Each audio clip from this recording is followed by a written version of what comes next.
Satyabama Institute of Science and Technology, Chennai and Sriperumbudur. அடுத்ததாக துணை நடிகர் திவாகர் அளித்த புகாரில் நடிகர் மாகாபா ஆனந்த் சென்னை நசரத்பேட்டை காவல் நிலையத்தில் ஆஜராகி விளக்கம் அளித்துள்ளார். அதனுடைய காட்சிகளை நம்ம பார்க்கலாம். காட்சிகள் பார்க்கிறது அவர் இந்த நசரத்பேட்டை காவல் நிலையத்தில் ஆஜராகி இருக்கக்கூடிய காட்சிகளை பார்க்கிறோம். அதாவது சோசியல் மீடியாவில் பிரபலமான திவாகர் பூந்தமல்லி அடுத்த நசரத்பேட்டை காவல் நிலையத்தில் 2 நாட்களுக்கு முன்னாடி புகார் ஒன்று கொடுத்திருந்தாரு. அதில் தனியார் தொலைக்காட்சி நிகழ்ச்சி படப்பிடிப்புக்காக போன என்ன மாகாபா ஆனந்த், கானா வினோத், புகழ், அசார் ஆகியோர் எல்லாமே பேசிக் கொண்டிருப்ப திடீர்னு வாக்குவாதம் ஏற்பட்டு இரும்பு கம்பியால தாக்கினதா குற்றஞ்சாட்டியிருந்தார்.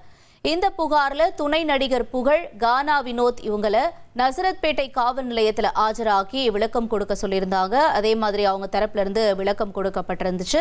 இப்ப இந்த நிலையில மறுபடியும் மாகாபா ஆனந்த் உள்ளிட்ட 4 பேரும் வழக்கறிஞர்களோட ஆஜராகி இருக்காங்க.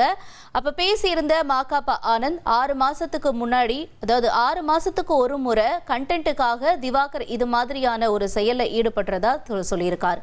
இது மட்டும் இல்லாம திவாகர் ஷூட்டிங் ஸ்பாட்ல பெண்களை தரக்குறைவா பேசினதா கானா வினோத்தும் குற்றஞ்சாட்டி இருக்காரு.